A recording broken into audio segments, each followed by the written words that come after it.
This conference will now be recorded. अद्य शुक्रवासरः अथवा गुरुवासरः चैत्रकृष्ण एकादशी दिनांक 7 मे 2021 केस पेपर पृष्ठ क्रमांक 3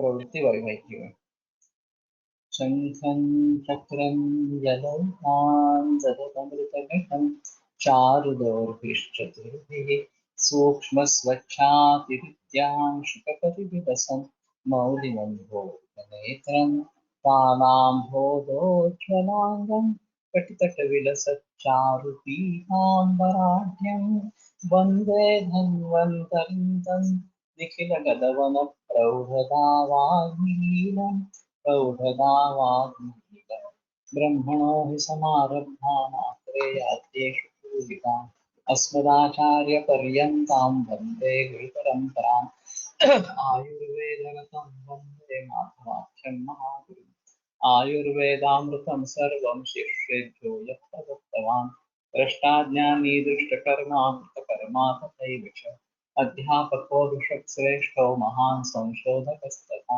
गुणैरेतैः समुदितैः यत् कार्यं कृतनोति सः समृद्ध्यर्थं हि कार्यस्य वयं प्रयतामहे सरस्वत्यै नमो यस्या प्रसादात् पुण्यकर्मभिः बुद्धिदर्पणसङ्क्रान्तं जगदप्रत्यक्षमीक्षते आत्रेयं प्रथमं वन्दे आयुर्वेदे जगद्गुरुम् आयुर्वेदामृतं सर्वं गृहीत्वा हि सुरेश्वरात् अग्निवेशादिकेभ्यो यत् प्रयच्छति तमः प्रथमं तन्त्रकर्तारम् अग्निवेशं नमाम्यहम्।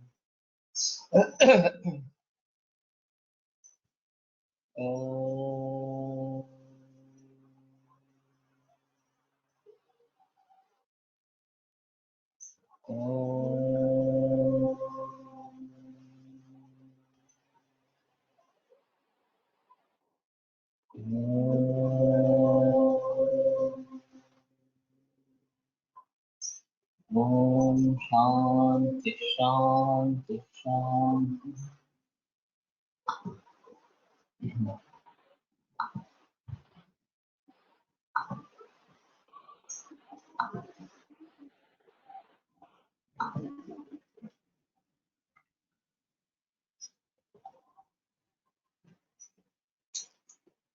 तो मैं बात कर रहा था कि गर्भाशय के बारे में अवधौतं यच्च विरज्यते, ये एक मुद्दा है।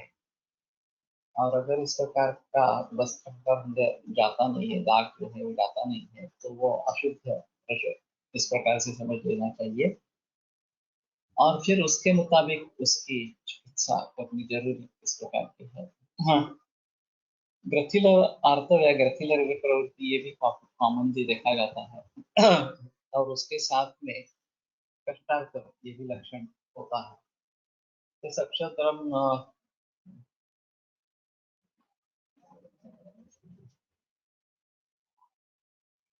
त्रिकटु और कृपेद ग्रंथार्थ पाठक वृक्ष का जन्म चला।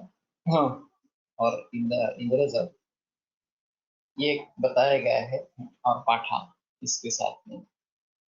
तो ये मैंने काफी प्रयोग किया है ग्रथिल आर्तव इसका कहते हैं पाठा व्योश और कुटज कुटज इंद्रिय कुटज बीज इस प्रकार का। तो उसके कारण अगर कष्टार्तव है तो वो भी उससे मिटता है। तो ये बात ध्यान में रखनी है। और फिर ग्रथिलत्व होना ये कफ से जुड़ा इस प्रकार का होता है, तो उसके हिसाब से कारण को देखना है।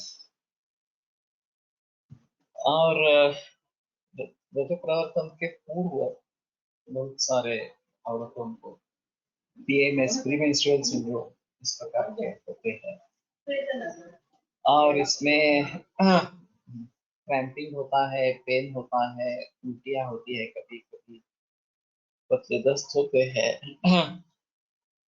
और क्रेविंग भी होती है मधुर खाने की खास करके। तो ये काफी औरतों में दिखाई देता है। तो हमारे हिसाब में तो ये वात के अधीन इस प्रकार का रहेगा। अपान वायु के बारे में सोचना जरूरी है। और उसके साथ में अगर कॉन्स्टिपेशन है या फिर आह्वान होने की प्रवृत्ति है तो उसको अगर ठीक करेंगे तो ये कम हो जाता है। अगर शूल ही ज्यादा है तो चतुर्बीज या कुबेराक्षादिवटी इस प्रकार का कुछ हो सकता है। बस्ती का अच्छा फायदा होता है इस प्रकार के स्थिति में। तो केवल मात्रा बस्ती अनुवाकन बस्ती या फिर योग बस्ती क्रम करवाना बेहतर इस प्रकार का है। और कभी कभी ये शूल बहुत ही तीव्र होता है तो महाभारत विध्वंस जैसी दवा ज्यादा इस्तेमाल में तापकारी मोवाबिया और अश्वगंधा ये एक कॉम्बिनेशन तो इससे भी काफी अच्छा रिजल्ट आता है। अगर श्राव अल्प है तो प्रताप लंकेश्वर को भी सोच सकते हैं इसके बारे में। और ओसिपिल्स लेने की अगर आदत है तो वो बंद करना या कॉपर टी अगर इस्तेमाल हो रही है तो उसके बारे में बताना ये आवश्यक इस प्रकार का है। तो वैसे देखा जाए तो मेनार्क से लेकर मेनोपॉज तक जितने भी इस प्रकार से परिवर्तन आते रहेंगे तो इन सभी को ध्यान में रखते हुए रवि प्रवृत्ति के बारे में पूछना और उसके हिसाब से योग्य चिकित्सा करते रहना आवश्यक इस प्रकार का है। और गर्भिणी अवस्था है या नहीं है ये भी जज करना बहुत आवश्यक होता है। मेरे पास एक औरत किसी ने भेजी थी कि उल्टी हो रही है, पित्त हो रहा है इस प्रकार से। तो मैंने पूछा कि पीरियड्स कब हुए थे तो उसको करीबन 1.5 महीना हुआ। पीरियड्स रेगुलर है क्या? बोले हाँ रेगुलर। तो मैंने यूपीटी करवाई तो पॉजिटिव आई। जिस वैद्य ने पहले देखा था उसने ये पूछा भी नहीं था कि ये गर्भिणी अवस्था के लक्षण है हो सकते हैं इस प्रकार से। तो ये बहुत सीधी सादी इस प्रकार की बात है लेकिन ध्यान में रखना इस तरीके से पूछना पॉसिबिलिटीज क्या क्या है ये पूछ लेना बहुत जरूरी इस प्रकार का है। वैवाहिक जीवन और खासकर इसके सेक्सुअल इंटरकोर्स के बारे में उसमें सेटिस्फेक्शन है या नहीं है ये एक अहम मुद्दा होता है। और हमारे क्लिनिक में ये काफी दिक्कत वाली बात होती है क्योंकि सारे विद्यार्थी आसपास रहते हैं तो ये प्राइवेसी वाला क्वेश्चन है वास्तव में। लेकिन अगर इसमें असमाधान है तो फिर असमाधान क्यों है ये ढूंढना बहुत जरूरी इस प्रकार का। तो कारण कुछ भी हो सकते हैं। मेरे पास एक कपल आया था एक्चुअली वो इम्पोर्टेंसी का शिकार था। उसका जो पति था वो। और मैंने कोशिश की बताने की लेकिन पता चला कि नहीं ये तो नपुंसक इस प्रकार का ही है। तो ये काफी दिक्कत वाला मामला हो सकता है। दूसरे केस में मैंने बताया था कि प्राइवेसी नहीं थी रूम में तो इसलिए ये हो नहीं रहा था। मैंने पार्टीशन डालने की सलाह दी और उससे वो प्रॉब्लम निकली। तो हाँ कहीं एक दूसरों के संबंध बिगड़ जाते हैं या फिर थके हुए होते हैं। आईटी क्षेत्र में तो ये बहुत कॉमन है कि दोनों दिन भर काम करते रहते हैं और रात में दोनों थके हुए होते हैं तो दोनों को उत्साह नहीं होता सेक्स करने के लिए। और फिर इनफर्टिलिटी वगैरह और इसका असमाधान होने की वजह से हाँ चिड़चिड़ापन ये दोनों चीजें दिखती है। तो बहुत सारे जो त्रस्तत्व जो है त्रागा करना इस प्रकार उसका कारण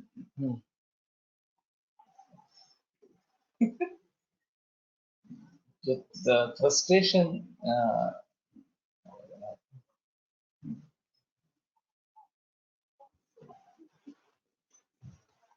एक दूसरे को स्पेस नहीं दी जाती ये इसमें एक अहम मुद्दा इस प्रकार का है। और जब तक मनस्थिति अच्छी नहीं रहेगी, आनंद इस प्रकार की नहीं रहेगी, तब तक इसमें मार्ग निकालना काफी मुश्किल होता है। इसलिए इनफर्टिलिटी के प्रॉब्लम्स आईटी फील्ड में बहुत ज्यादा इस प्रकार के हैं। कन्सेप्शनसाठी ट्राय करणाऱ्या जोडप्याने वैक्सीन घ्यावी का? एक्चुअली वैक्सीन किसी को भी नहीं लेना है। अभी हम बाहर नहीं बोल सकते इसके बारे में। अभी का जो वैक्सीन बना है वो पिछले बरस के वायरस के ऊपर बना है, और ये वायरस डबल ट्रिपल म्यूटेट हो गया है। औषधि कंपनी तो कहती है कि फिर भी ये कारीगर है, कोई प्रॉब्लम नहीं है इसमें इस प्रकार से। और जहाँ इसराइल जैसे देशों में 90% वैक्सीनेशन हो गया है, मास्क का भी निर्बंध नहीं रखा है, वहाँ क्या होता है देखना जरूरी इस प्रकार का रहेगा। लेकिन जनरल इम्यूनिटी पर ही भर देना है, और वही सबसे बेहतर तरीका है। तो उसके लिए लाइफस्टाइल और ऑर्गेनिक खाना वगैरह ये सब करना है, व्यायाम योग करना है। और जिनकी इम्यूनिटी कम है वैसे, उनको कोविड-19 होने के चांसेस वैक्सीन लेने के बाद बहुत ज्यादा है, हो रहे हैं इस प्रकार से। तो बेटर ऑप्शन वैक्सीन को अवॉइड करना ही है। अभी वैक्सीन की कमी है काफी, तो इन्होंने जो बयान दिया था 18 से 45 उम्र वाले सभी को भी दे देंगे वगैरह, मुफ्त में दे देंगे, वो भी उन्होंने पीछे कर लिया है बयान। और जब वैक्सीन की उपलब्धता होगी तब देंगे वगैरह, ऐसा कहना शुरू कर दिया। तो वैसे शुरू में ही इसके बारे में स्टैटिस्टिक्स आया था, अगर पूरे भारत को वैक्सीनेट करना है तो कम से कम 3 बरस लगेंगे। तब तक ये कहाँ का चला जाएगा? एटलीस्ट करंट वायरस तो नहीं रहेगा, उसकी म्यूटेटेड वर्जन्स आती रहेगी। EHG gives thick endometrium and patient always have रक्तस्राव, साधारण दिवसापर्यंत स्राव होतो, पण इंटरकोर्स केल्यानंतर ब्लिडिंग होते पेशंट्स, वय 30 आणि वंध्यत्व आहे, काय करावे?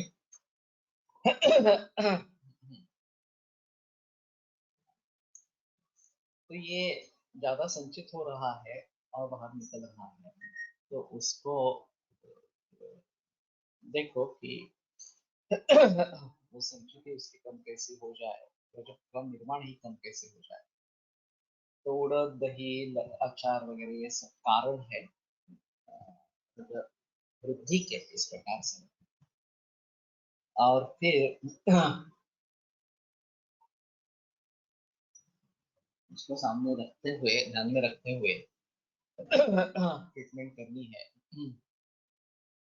मेरे ख्याल में जब ये केस पेपर का दौरा पूरा हो जाएगा तो सभी लोग ज्यादा अच्छे तरीके से केस लेना आरंभ करेंगे, और ये आवश्यक है।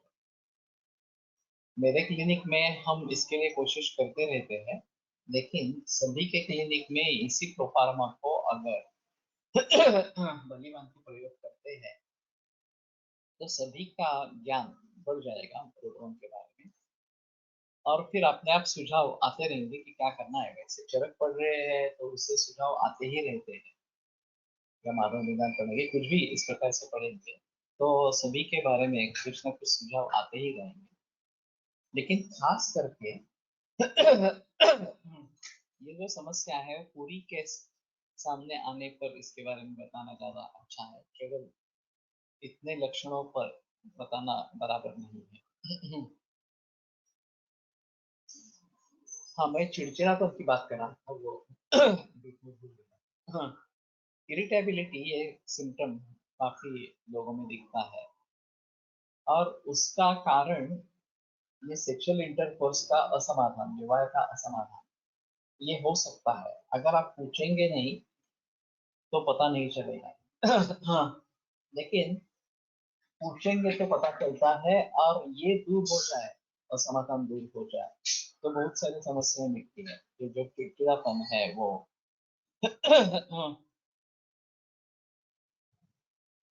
वहाँ भी कोशिश कर रहा हूँ, वहाँ फिर भी अभी थोड़े थोड़े स्नैक्स आ रहे हैं। मैं मेरे क्लिनिक में और मेरे कुछ छात्र प्रयोग कर रहे हैं इसके बारे में। तो हमारा प्रयास तो है अक्षय तृतीया को लॉन्च करने का, लेकिन मालूम नहीं। हाँ, फुल प्रूफ होना चाहिए, ये सबसे अहम है, क्योंकि लोगों के पास जाने के बाद अगर दिक्कतें आती है तो एक बड़ा डिप्रेशन क्रिएट होता है। तो कोशिश करेंगे। अक्षय तृतीया 14 तारीख को है। अगर हो सकता है तो अक्षय तृतीया को लॉन्च करेंगे। अगर नहीं हो सकता है तब भी कुछ स्नैक रहते हैं तो थोड़ा आगे हो जाएगा, लेकिन ज्यादा देर नहीं लगेगी ऐसा लगता है। तो उसमें तो है, एमडीएसएस में तो ये सब है। और पीछे डायग्नोस्टिक और ट्रीटमेंट सॉफ्टवेयर चलता रहेगा, वो उसकी खासियत है। वैसे इस प्रकार के प्रोग्राम्स काफी लोगों ने बनाए हैं। तो ये समाधान या असमाधान, प्रमाण, वेळा, अवधिक दिवस। तो जनरली ऐसा होता है कि जब शादी नई नई होती है तो पहले बरस में हर रोज कम से कम एक बार या उससे भी ज्यादा इस प्रकार का प्रमाण रहता है। और जैसे ही बच्चे होते हैं या फिर अन्य कार्य वगैरह हो जाती है तो ये प्रमाण कम होता जाता है। और वो हफ्ते में एक, 2-3 बार, हफ्ते में एक बार, 15 दिन में एक बार, ऐसे करते करते महीने में, 6 महीने में इस प्रकार से कम होता जाता है।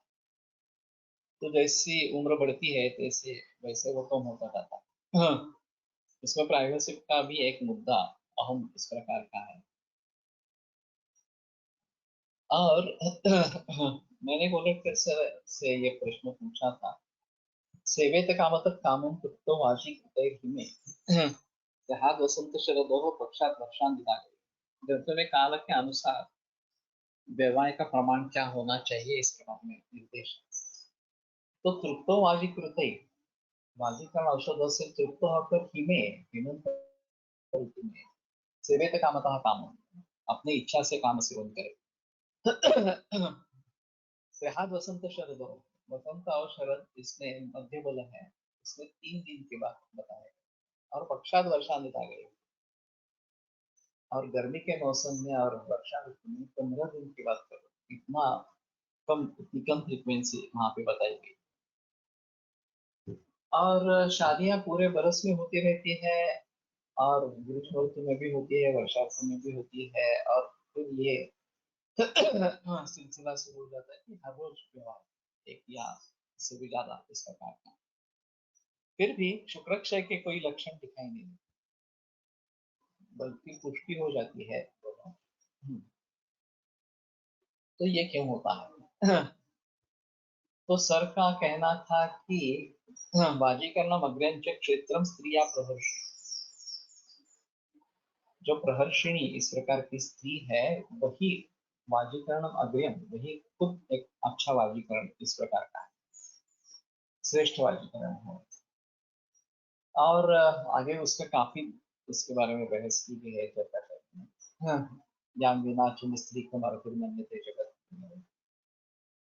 जैसे कि उसके बगैर कोई स्त्री विश्व में है ही नहीं वगैरह इस प्रकार। स्त्री का है, अगर वो नहीं है तो पूरा विश्व स्त्री का है, इस प्रकार से। तो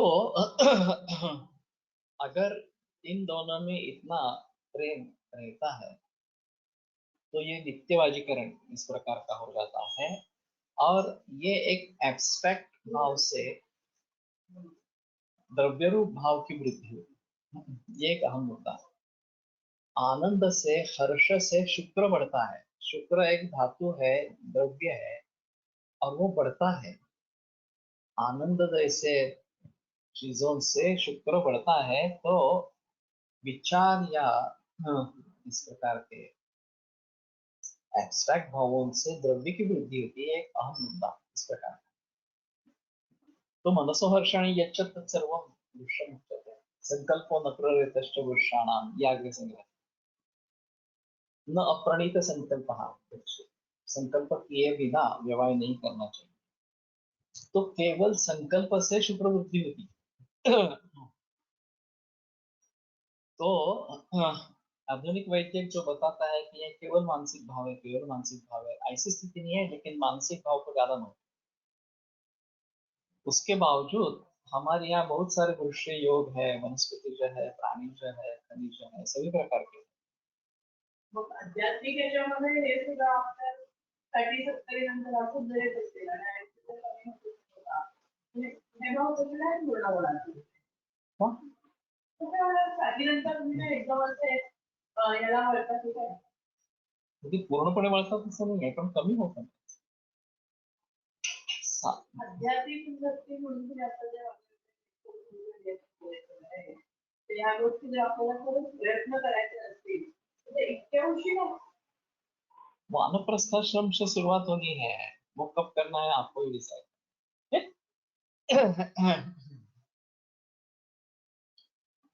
विरक्ति कब आएगी उसके बारे में बताना काफी मुश्किल है। अभ्यास वैराग्य अभ्यंतन निरोधा, ये योग सूत्र है।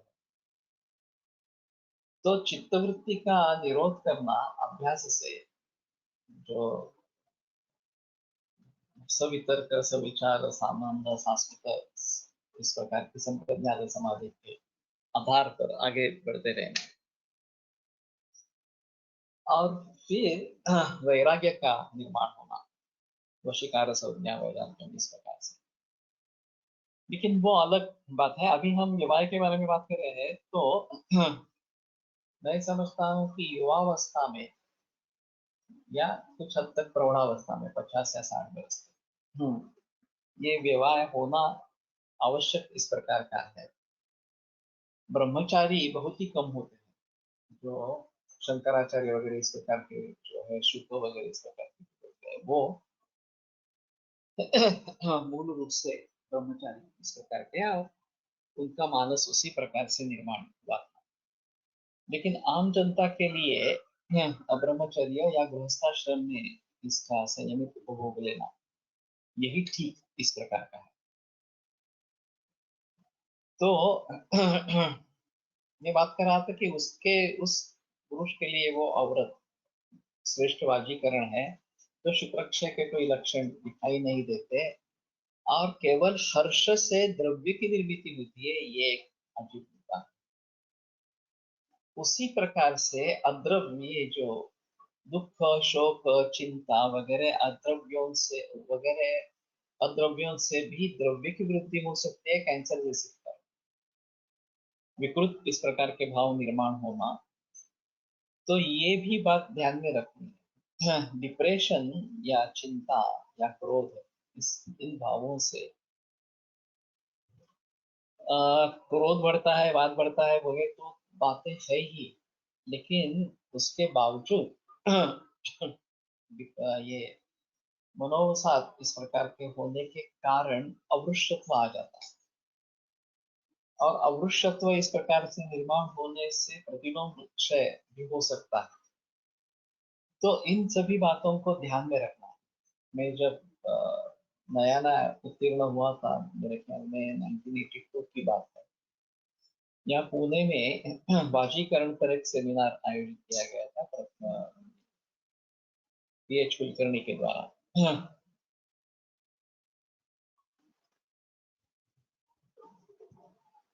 प्रजापिता ब्रह्मकुमारी मधुर व्याधींचा कसा विचार करावा। प्रजापिता ब्रह्मकुमारी की बात हो, या इस्कॉन वाली बात की बात हो, या फिर जैनों में जो दीक्षा दी जाती है उसकी बात हो, अगर आप जानबूझकर समझकर दीक्षा देते हैं 20-25 उम्र के बाद तो ठीक है, लेकिन जब 8वें-9वें वर्ष पर भी दीक्षा दी जाती है, जैनों में भी देखा, मैंने ये देखा है, इस्कॉन में नहीं देखा इस प्रकार से, तो ये काफी अजीब मामला है। और अगर उसकी दिलचस्पी उस मार्ग में हो जाती है तो अलग चीज है, अगर दिलचस्पी नहीं होती है तो मुश्किल होता है। प्रजापिता ब्रह्म कुमारी के बारे में भी मैंने ये देखा है कि बहुत जल्दी इस प्रकार की दीक्षा दे दी, और फिर सेक्स के बारे में कंट्रोल नहीं कर पाए तो छोड़ दिया, उस पंथ को ही छोड़ दिया इस प्रकार से। वो बेहतर ऑप्शन है, लेकिन चुनना ही नहीं है, वो सबसे अहम इस प्रकार का है। तो मैं बता रहा था कि पुरुष के लिए वो अग्र्य है, और चिंता, शोक, क्रोध वगैरह से अवृषत्व आ जाता है। तो जब इनके बारे में सोचते हैं तो कामशोक भयात वायु, वायु का विचार करना ही है, लेकिन अवृषत्व का भी विचार जरूर करना है। जो हम दवाइयां प्रयोग करेंगे उसको शुक्रवर्धन या वृक्ष क्वालिटीज कैसे हो, इसके बारे में सोचना है। मैंने एक अजीब देखा था कि ओवैस्कुलर नेक्रोसिस, एवियन की केस थी। हमारे हिसाब में वातव व्याधि है। एक छात्र ने रेफर की थी और जब मैंने हिस्ट्री ले ली तो पता चला कि शुक्राक्षय से जुड़ा है। तो मैंने जो भी दवा वाती लिए दी थी, लेकिन अश्वगंधा कपिकच्चू वगैरह इस प्रकार के योग वो उस पर प्रयोग किए, और उसके दोनों ठीक हो गए। शुक्राक्षय भी उधर उभर के आया और एवियन भी ठीक हो गया। तो एवियन इस प्रकार से कीट होना ये बहुत अहम मुद्दा है, क्योंकि एवियन वैसे डिफिकल्ट डिसीज है और कंट्रोल में करते हैं ज्यादातर लेकिन पूरी तरीके से जाना मुश्किल होता है इस प्रकार से। तो हाँ, मैं बात कर रहा था उस बाजीकरण सेमिनार की इस प्रकार से। और एक तो किसी के भी पेपर में कुछ दम नहीं था। जो भी पेपर्स हुए, तो मेरी शुरुआत थी इस प्रकार की, और उस प्रकार का माहौल उस जमाने में नहीं था। अभी काफी अच्छी स्थिति है सेमिनार से। और वैलिडिक्टरी फंक्शन के लिए आरडी लेले को बुलाया था, जो एलोपैथी के जसलोक के डॉक्टर हैं। और उन्होंने शुरू से ये कह दिया कि ये पूरा विषय ही फालतू है। ये पूरा साइकोलॉजिकल इफेक्ट है। वाजीकरण वाजीकरण के ऊपर क्या सेमिनार। और फिर वो उतर आए नानल जी के ऊपर, बापू नानल। इस समय वो नानल जी की केस प्रचलन में थी। वासुदेव आप्टे, वाधवा आप्टे, उनको ल्यूकेमिया हुआ था, और नानल सर ने उनको ट्रीट किया था और वो काफी सुधरे हुए, एक्यूट से मानसिक में कन्वर्ट हो गए। तो उन्होंने बताना शुरू किया ऐसा होता है, कैन सक्लिंग उसको कहते हैं, लेकिन शास्त्र में कैन सक्लिंग का कोई मतलब नहीं है। ये अगर रिपीट होता रहेगा बार बार और कहीं भी फेलियर नहीं होगा तो ही हम इसको कहेंगे शास्त्रीय इस प्रकार का है। और फिर और उन्होंने एक बात की कि मैंने सुना कि फल और दूध इकट्ठा लेना बराबर नहीं है, विरुद्ध कहा जाता है। तो जिसको सूट न हो वो न लेवे, जिसको सूट होता है वो लेते रहे। तो मुझे ऐसा लगा था कि मैं खुद उठकर बोलूं कि ठीक है, अगर यही आपकी कहना आपका कहना है तो आप हिता हिता और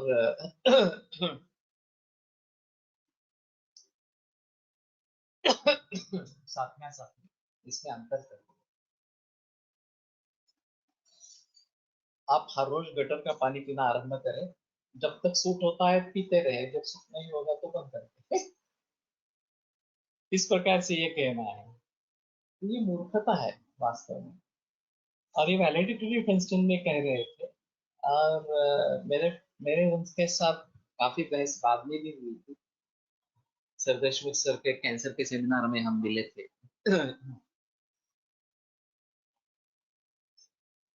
लेकिन आयुर्वेद एंड एलोपैथी ऐसी उनकी किताब है, बड़ी किताब है। क्या लिखा है मैंने तो देखा नहीं इस प्रकार से।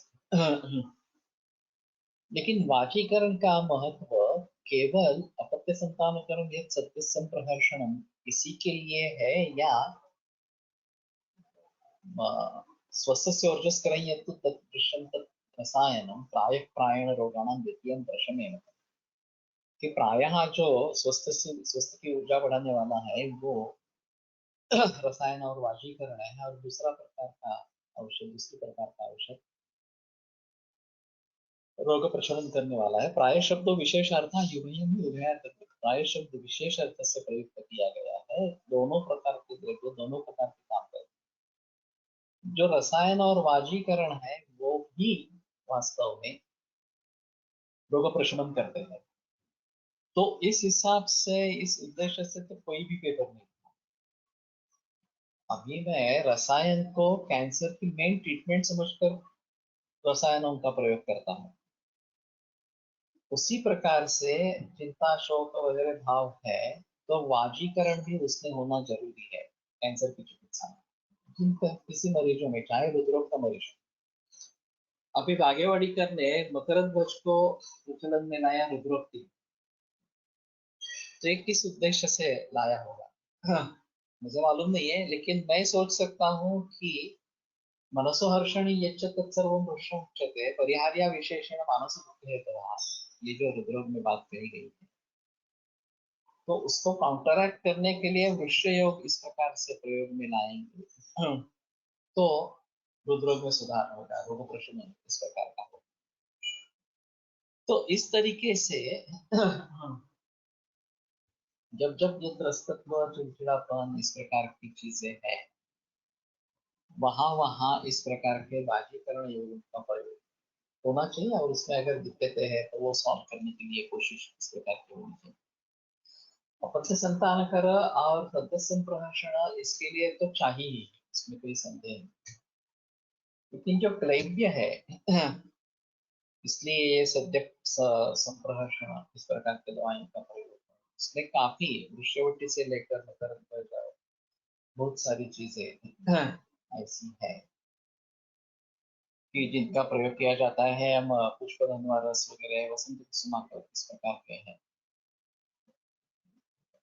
औषधिकरण औषधाने धीर, धैर्य हा गुण वाढत असावा की कमी होत असावा? बढ़ता है एक्चुअली।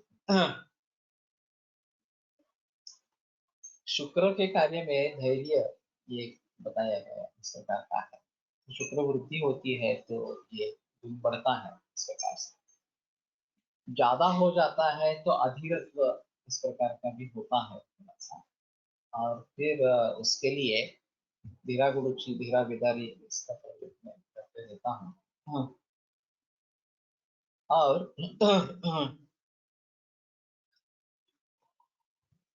तो कहने का मतलब है कि वाजीकरण केवल वाजीकरण अंग से प्रयोग करना है ये भी नहीं है, दूसरे भी अंगों से उसका प्रयोग करना है, रोग प्रशमन भी करना है। ये एक मुद्दा इस प्रकार का रहेगा। और दूसरी बात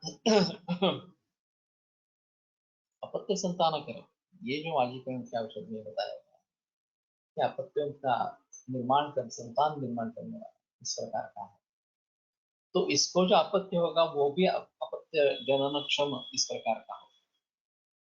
तो ये कितना लंबा सफर है।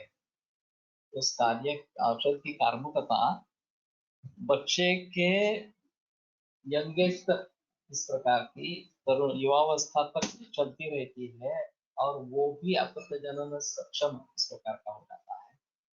तो ये वाजीकरण औषध की खासियत है। तो अभी मेरा सभी वैद्यों से सुझाव है कि जो अभी युवा है, शादी हुई है या नहीं हुई है और कंसेप्शन चाहते हैं, वो पंचकर्म से शुद्धि करके वाजीकरण औषधों के सेवन के साथ विवाह की कोशिश करें इस प्रकार के। अति विवाहेच्छा वृक्ष द्रव्याने कमी होते सम्यक होते समाधान सम्यक झाल्याने। कम नहीं होती है। अति स्त्री कामताम शुक्र वृद्धम शुक्रम शुक्राश्वरी में, तो वृद्ध शुक्र अति स्त्री कामता निर्माण कर सकता है, ये भी एक बात है। हाँ, लेकिन विनियोग प्रॉपर होता है, उससे समाधान मिलता है, तो व्यवहार के तुरंत बाद दौर्बल्य आ जाता है। हाँ, तो उसमें ये मैंने भागवत नगर में तो बताया है कि क्या क्या उस अवस्था में देना है। तो उसका जो इस प्रकार का तेज है वो पुनरेति धाम है, वो फिर से शरीर में वापस आ जाता है उसके पास। नाना नुलेखन निमा नीलकंठ खाद्य इस प्रकार से वहां पे बताया गया। तो वाजीकरण का इन दोनों अंगों से विचार करना बहुत जरूरी इस प्रकार का रहेगा। एक्चुअली सेक्सोलॉजिस्ट एक अलग कैटेगरी है अभी एलोपैथी में। और उसकी जरूरत बहुत है। बीटा एक्स गोल्ड, ये बैद्यनाथ की जो दवा है वो काफी बड़े पैमाने पर बिकती है, और बैद्यनाथ का एक कारखाना सिर्फ इसी दवा के लिए डेडिकेटेड, बाकी कुछ प्रोडक्शन नहीं करते, सिर्फ बीटा एक्स गोल्ड ही बनाते रहते हैं। वैसे उतनी विज्ञापना उसकी ज्यादा नहीं है, फिर भी बहुत सारे लोग ये लेते रहते हैं, और उनका कहना है कि इससे उत्साह मिलता है इस प्रकार से। तो कमजोर रोगी मिले वगैरह इस तरह के विज्ञापन भी दिखते हैं। तो ये बड़ी समस्या है समाज में, और उसके बारे में कई गलत फहमियां इस प्रकार की है। दीना मोहाड़ीकर और जुगन मोहाड़ीकर, ये कपल सेक्सोलॉजिस्ट के रूप में काम करते थे, और अभी मुझे पता नहीं है, मैं बात कर रहा हूँ 40-50 वर्ष की। तो उन्होंने कई लेख उनके आते थे, और वो काफी डिफिकल्ट या अजीब इस प्रकार के। सागर की रेती में विवाह हुआ और उसको लगा कि मेरे लिंग में रेती घुस गई है, और वो समझ रहा था कि नहीं नहीं, अब इसके लिए मुझे विवाह पॉसिबल नहीं होता वगैरह इस प्रकार से। फिर उन्होंने सलाह दी कि आप एक्सरे करवाओ, फिर जाओगे।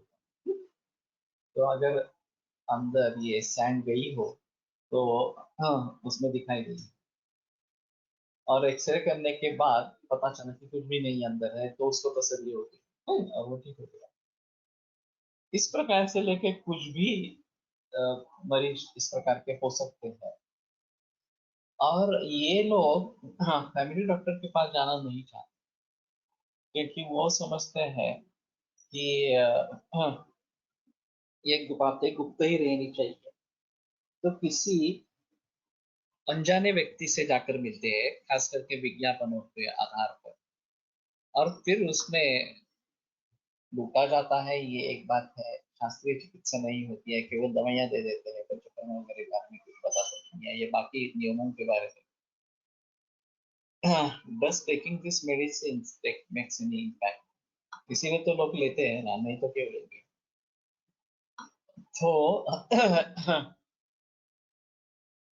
उसमें दो तरीके से सोचते हैं, एक द्रव्य का इफेक्ट है और दूसरा साइकोलॉजिकल इफेक्ट है। मैं द्रव्य ले रहा हूँ, औषध ले रहा हूँ, इसका भी साइकोलॉजिकल।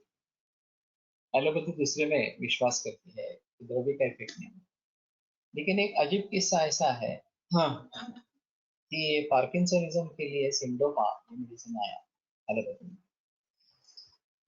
और फिर उसको एफ्रोडिजियक एक्टिविटी पाई गई एलोपैथी के हिसाब से। तो अभी उनको भी ये मानना पड़ेगा कि ये द्रव्य की भी एक्टिविटी है, केवल साइकोलॉजिकल इफेक्ट नहीं। अब कपी कच्चू में ये काफी मात्रा में है, सिंडोपा काफी मात्रा में अंतर करती है, अंतर कर सकती। एक बड़ी रिसर्च है इंटरनेशनल लेवल की। HP200 ये दवा उन्होंने विकसित की, जो जम्बू फार्मस की दवा है, हाँ proprietary medicine। और एक सिर्फ कपी कच्चू है, लेकिन उसको कॉन्सेंट्रेट किया गया है। तो उनका कहना था कि कभी कच्चू वर्गीकरण के हिसाब से देना है, और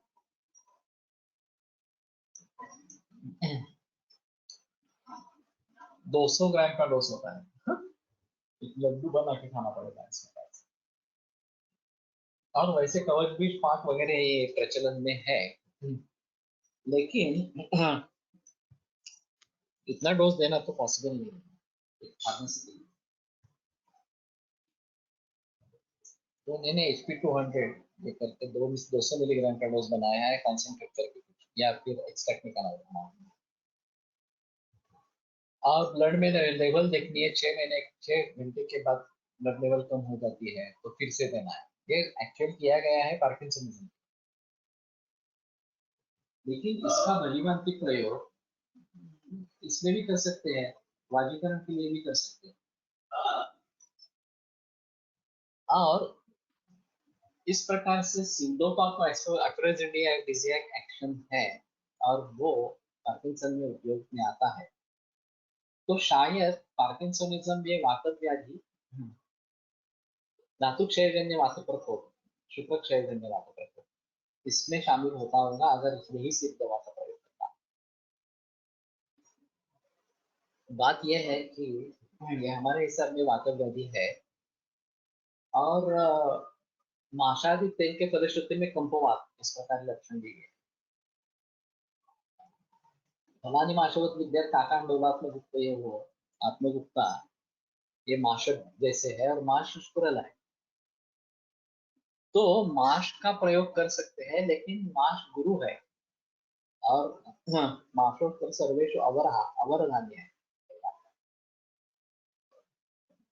तो ये ध्यान में रखते हुए माश का प्रयोग अगर करना है प्रोडक्ट का तो सोच समझ कर करना चाहिए। तो कहने का तात्पर्य अर्थ यह है कि एलोपैथी जो कहती थी कि ये केवल साइकोलॉजिकल इफेक्ट है, वैसा नहीं है, ये द्रव्य का भी इफेक्ट है और काफी प्रचलन इन सभी चीजों का है। और मकरद भोज हो या वृषवटी हो, वृषवटी में बस्तांड का प्रयोग है और केवल आयुर्वेद या अर्कशाला वृषवटी बनाती है, अभी मालूम नहीं बनाते हैं नहीं बनाते हैं। तो जिन मरीजों में ओलिगोस्पर्मिया अजोस्पर्मिया इस प्रकार की शिकायतें उसमें ये काम कर सकती है। मांसासुप्त में तो प्रसादात वृषण वृषण की निर्मित जो है मांस से रक्त खत्म नहीं करने के साथ से। तो अगर स्पर्मेटोजेनेसिस कहीं पे अटक गया है तो ये मांस रक्त मेद इनके पाचक और कफ के हिसाब से शीतोपदादि चूर्ण ये दे सकते हैं। धातु निर्मित की प्रक्रिया सुधारने के बारे में वसंत कल्पना इसके साथ में दे सकते हैं। सुवर्ण मानेंगे वसंत ये ज्यादा बेहतर चॉइस है। तो ये सब करने से अजोस्पर्मिया में भी रिजल्ट्स मिलने की आशंका हो सकता है, लेकिन जब तक हम क्लिनिकली सिद्ध नहीं करेंगे तब तक बोलना उचित नहीं है। लेकिन अजोस्पर्मिया के अगर मरीज आते हैं तो कोशिश तो करनी चाहिए। मेरे यहाँ एक मरीज आया था और 0 काउंट था। अब ये रिपीट करना चाहिए वास्तव में। मैंने दवाइयाँ दे दी, पंचकर्म भी करवाया और 6 महीने के बाद 5 लाख काउंट आ गया। तो ये सबसे बड़ी यशस्विता थी। फिर भी वो पेशेंट टिका नहीं है, ये बड़ी अजीब की बात है। इतना रिजल्ट्स मिलने के बाद भी वो चला गया। हाँ, आगे क्या हुआ मालूम नहीं इसके बारे में। ओलिगोस्पर्मिया में रिजल्ट्स मिलते हैं लेकिन वहाँ एलोपैथी के हार्मोन्स का भी ऑप्शन अवेलेबल है, उसके बजाय हमारी ट्रीटमेंट ज्यादा अच्छी है।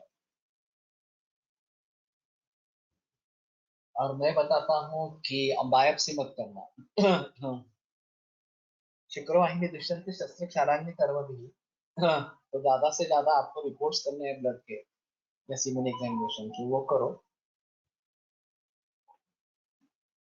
लेकिन बायोप्सी नहीं करना। ये एक बात ध्यान में रखनी इस प्रकार की है। तो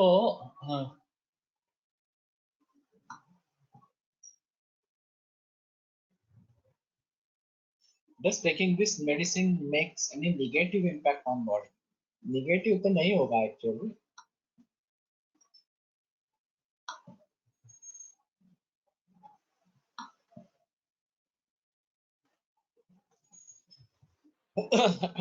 व्यवहार असमाधानामुळे इरिटेबिलिटी असणाऱ्या रुग्णांमध्ये हेतू परिवर्तन नहीं झाले तरी सुद्धा ऐसा बताना मुश्किल है, लेकिन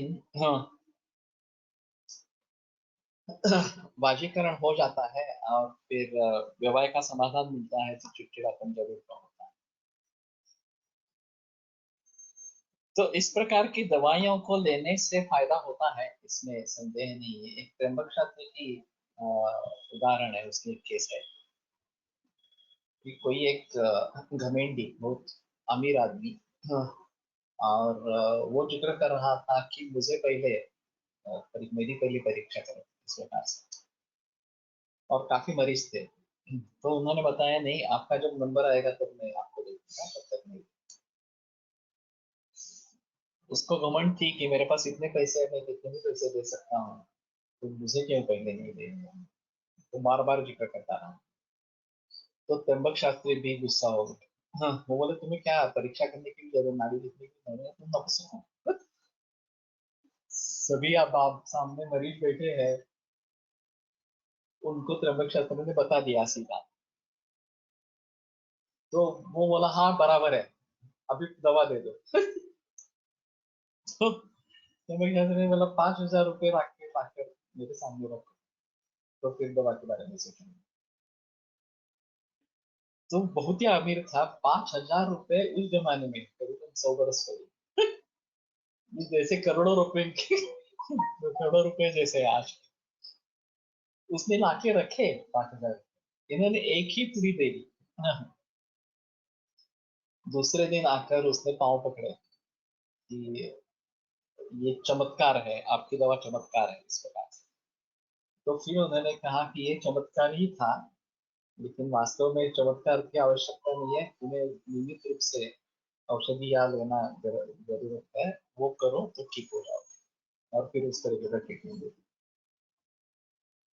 तो कहने का तात्पर्य अर्थ है कि इस प्रकार के भी केस हो सकते हैं, कि जहां केवल एक कुड़ी से इतना फर्क उस व्यक्ति को मिल गया। स्थिरा म्हणून स्थालीपर्णी कपिकच्छु या दोन वनस्पती आहेत। स्थिरा प्राप्त स्थैर्य प्राप्त करून देणे इथे अपेक्षित आहे, तिथे हे वापरता येईल का? स्थिर आणि मानसिक दोन्ही स्थैर्य, शारीरिक आणि मानसिक दोन्ही स्थैर्य हो सकता है। स्थिरा का मैंने ज्यादा प्रयोग हृदरोग में इस प्रकार का किया है। स्थिरा सिद्धम पया, ये ग्रंथों में ही आया है, कुछ पे स्थिरा सिद्धम पया, और उस स्थिरा का अर्थ कुछ अलग है मेरे ख्याल में। स्थिरा शालीपर्णी भी है, तो अभी ये जो जांबुजवी, ये जो दवा है शालीपर्णी का घन है इस प्रकार के, खास करके एंटीवायरल एक्टिविटी के लिए प्रचलन में आया है। तो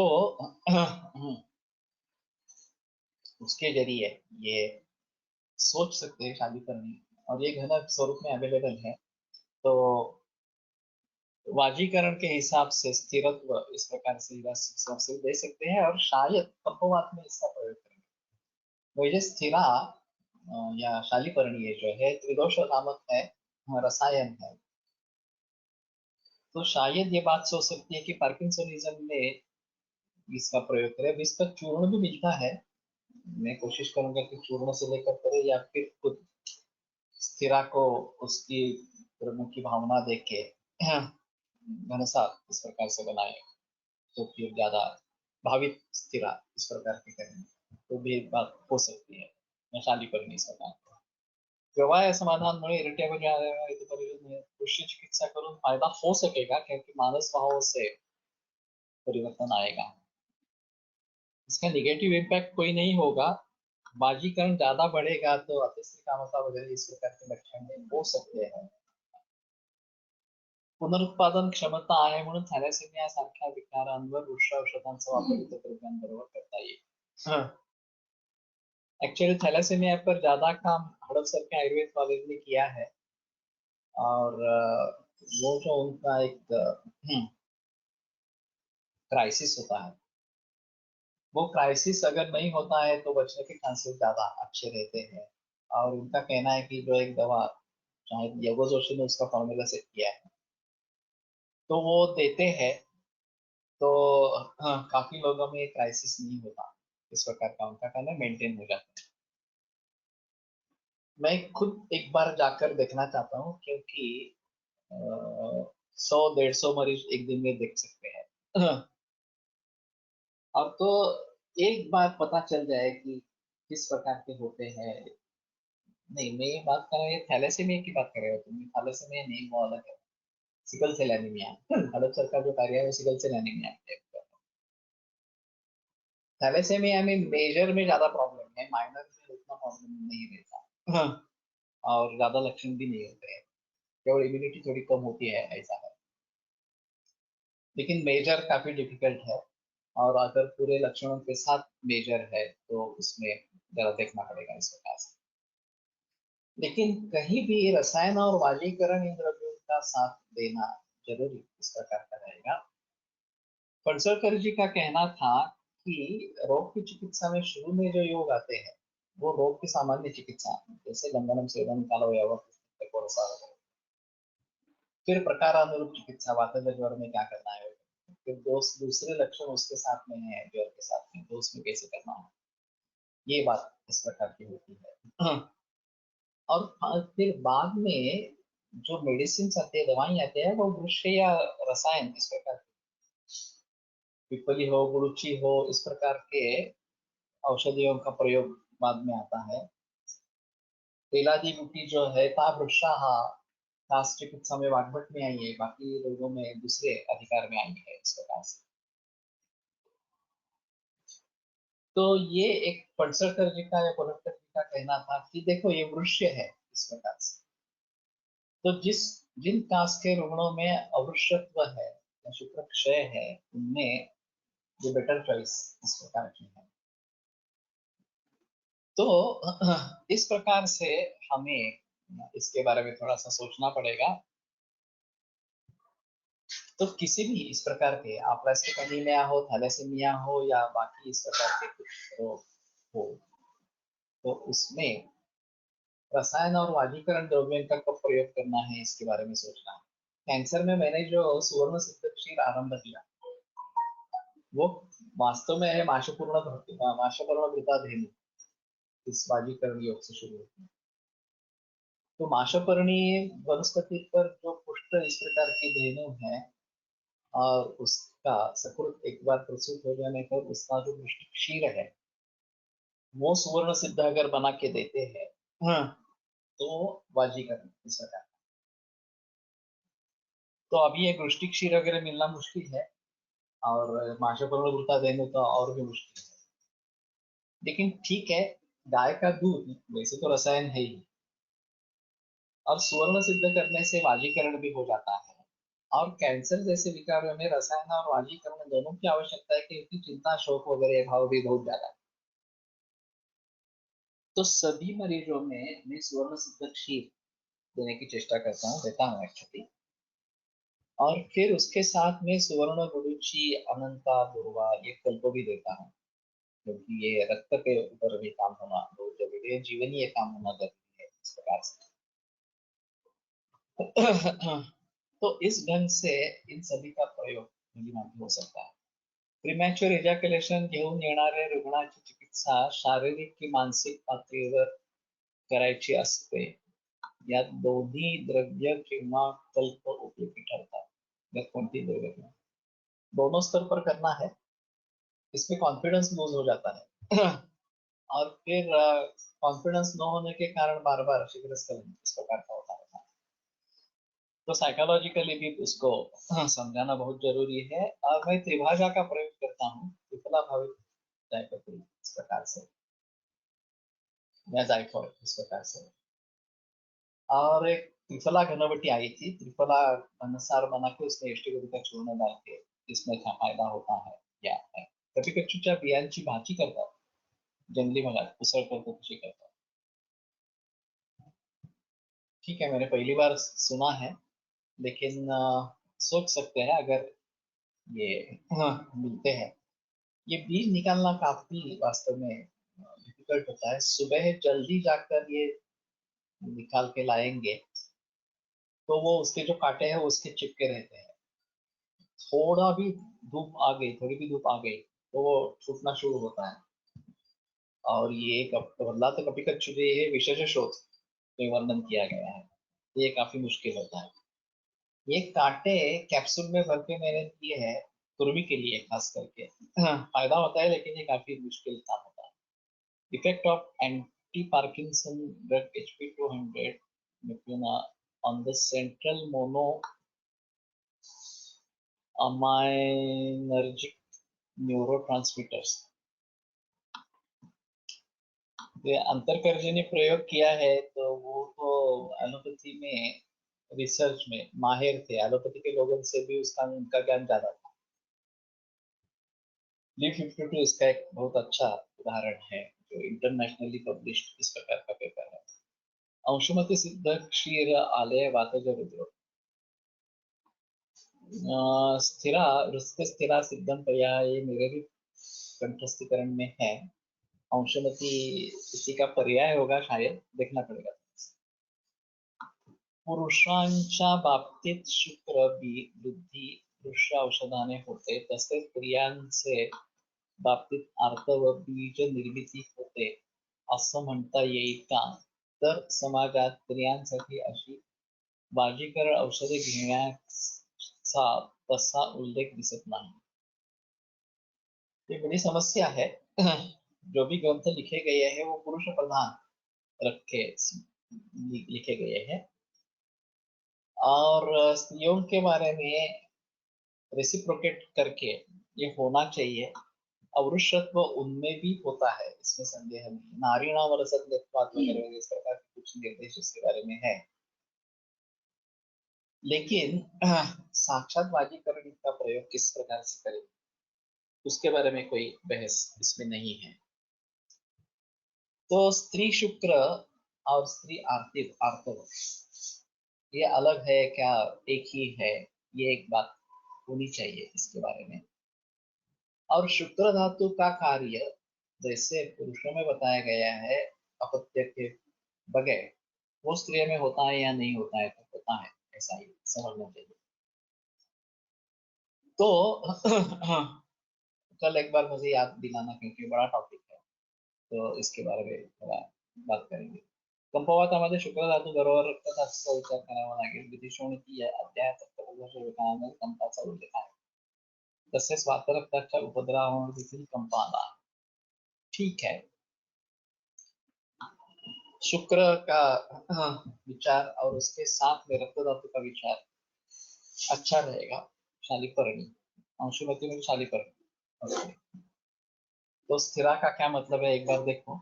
स्त्री बीज वाढ होत नसेल तर वृक्ष औषधा व्यतिरिक्त अजून काय विचार करा। ये काफी बड़ी समस्या इस प्रकार की है। तो नरम नारीन तैलेन माशेश्च पित्तले संपाचरित, ये काम करता है वास्तव में। तो दही वड़ा बताते हैं खाने के लिए, अगर इस प्रकार की वृद्धि नहीं हो रही है। और फिर रप्चर होने के हिसाब से उष्ण तीक्ष्ण द्रव्य का प्रयोग होना चाहिए। सरली दूध उकळताना सुवर्ण नाणे टाकावे का, रोजच तसे प्यावे का, सभी के लिए अच्छा है। रसायन और वाजीकरण दोनों होने के हिसाब से पानी भी इस प्रकार के सोना डाल के उबाल के लेना है, और दूध भी 1 कप दूध 1 कप पानी और सोने का कंगन या अंगूठी डाल के पीना है। कपिकक्षेचा वापर कंपवातामध्ये दीर्घकाल केला जातो, तर त्या रुग्णामधील शुक्रावर काय परिणाम होत असेल, शुक्रवृद्धी जास्त होण्याचे किती चान्सेस, और तशी लक्षणे दिसतात का? का वातक व्याधी असल्याने शुक्रवृद्धी अशी होत नाही? इसमें क्लियर कट कुछ कहना मुश्किल है, लेकिन एक बात हो सकती है कि तो पार्किंसोनिज्म की चिकित्सा कैसे हो। वायर धातुक्षयात कोपमार्ग से आवरणेन वा, ये दोनों पॉसिबिलिटीज पार्किंसोनिज्म में है। और अगर मार्गावर उदोजन्य वात प्रकोप है तो उसको पहले ट्रीट करना है, और फिर धातुक्षय जन्य वात प्रकोप की तरफ मुड़ना है। और शुक्रक्षय अगर है और शुक्रक्षय की आपूर्ति करेंगे, शुक्र की आपूर्ति करेंगे और वात कम हो जाएगा, तो पार्किंसोनिज्म में काफी कंट्रोल आएगा। लेकिन ये याक्य कैटेगरी में ज्यादातर होता है, ये पूरी तरीके से ट्रीट होगा, ठीक होगा, ऐसा बताना काफी मुश्किल है। तो कल ये स्त्रियों के शुक्र के बारे में थोड़ा जिक्र करेंगे, और वाजीकरण स्त्रियों के लिए आवश्यक है नहीं है, इसके बारे में थोड़ा जिक्र करेंगे। आज यहीं पर रुकते हैं। आयुर्वेद प्रकांडो निगदित इह हि शल्यतंत्र प्रधानः शिष्येभ्यः शाश्वतोऽयं निखिलजनकृपा व्याप्तचित्तेन येन आयुर्वेदस्य वाञ्छन् पुनरपि भुवने काञ्चि सुष्ठु प्रतिष्ठा श्रेष्ठं धन्वन्तरिं तं प्रणमति च सदा वैद्यवर्गो हि नूनम् वैद्यवर्गो हि नूनम्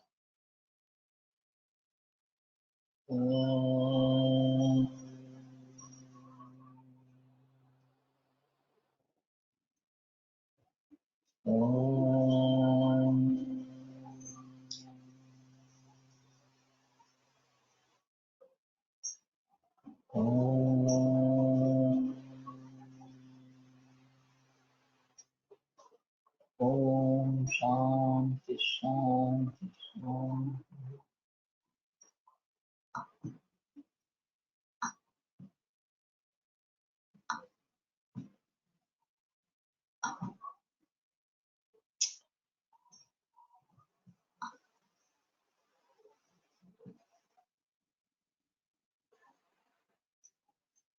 कपिकच्छूच्या शेंगाप्रमाणेच खाजव्या नसणाऱ्या शेंगा असतात, त्याची भाजी करतात, मी केली आहे. एक बार जीएससीसी में डालो. माश आणि कपिकच्छु सेम गुण आहेत. भागवत सूत्रस्थानी आहे. फलानी माशवत विद्यात काकांडोवात्म वित्तयोग. पार्किन्सन प्रायः वृद्धात दिसतो, त्यामुळे शुक्र वृद्धि फारसे लक्षण उत्पन्न होणार नाही. स्वभावतः शुक्रक्षय काल असल्याने ये हो सकता है, लेकिन देखना चाहिए. तो ठीक है, विरम्य थे व्याख्यान व्यापारात.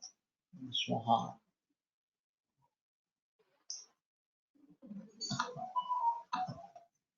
पुनरपि मिलिष्यामः.